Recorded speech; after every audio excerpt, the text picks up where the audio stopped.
Hey, what's up everybody? True Boxing here. Thank you for coming back to get hit with the truth. So today we are doing the 2023 top 10s as we are going to look at my number one cruiserweight in the world right now, the undefeated and now former IBF Cruiserweight champion, Jai Opetaia.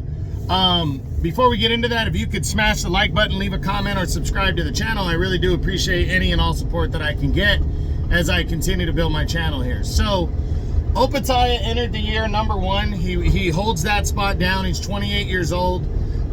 He entered the year coming off of that massive upset unanimous decision victory over Mairis Briedis, who was the previous number one, as he cleanly outworked them over 12 rounds to a unanimous decision and captured his first world title. But injury kept him out of the ring until September of 2023 when he returned and defended his belt for the first time against undefeated Jordan Thompson of the United Kingdom.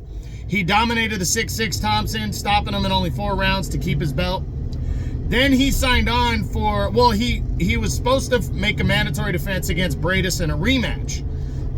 But Briedis was not able to, he had some kind of injury, needed a little bit more time. He was not able to have the fight on the Day of Reckoning card on December 23rd. So, but he did have a deal in place with Opetaia for the spring, like early spring.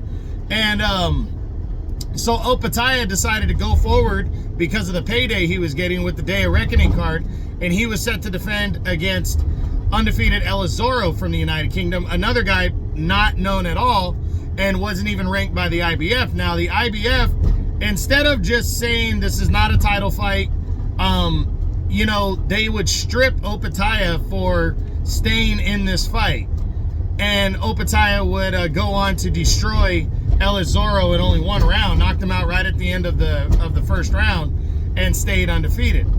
Now he enters 2024, and we really didn't know which direction he was going in, but now we kind of do. It looks like the matchup with Mairis Briedis is still going to happen, and now it looks like it's going to be the co-feature to the Alexander Usyk and Tyson Fury undisputed title fight that's taking place next month on February 17th. So that's huge. But it also looks like it's going to be for the vacant IBF title, because the IBF had originally ordered Briedis to fight Gilberto Ramirez, but just in these last few days, we've learned that Gilberto Ramirez is instead going to challenge for the WBA title against Arsene Goulamirian. So a lot of moving pieces going on for Opetaia, but now it looks like Opetaia is going to get a great rematch with Briedis, which is a big matchup. And he's going to have, it looks like, it's not confirmed yet, but it looks like he's going to have the opportunity to regain the belt that he never lost, that he was wrongly stripped of. And I'm looking forward to that. I hope that's the case. If it is the case, I personally feel Opetaia is going to defeat Mairis Briedis again. I think this time he might be able to stop him, but Briedis is a very tough fighter. But Briedis hasn't fought in what is going to be a 1.5 years since he lost to Opetaia. And at 39 years old, I just think he's going to get outworked and outclassed by Opetaia again, who's just such a workhorse and fast and strong. So I'm picking Opetaia to dominate this fight and regain the IBF title. Hopefully that's at stake. But if you know, if it's not at stake, I still think he'll win. Now, if he beats Briedis again, you know, and it's more convincing in the rematch and gets an opportunity against somebody else later in the year, it's even in the top 10, I think Jai Opetaia will retain the top spot. I would hope that maybe he gets a unification bout with somebody later in the year, like maybe Chris Billum-Smith or Richard Riakporhe, as they're colliding for the, likely colliding for the WBO belt.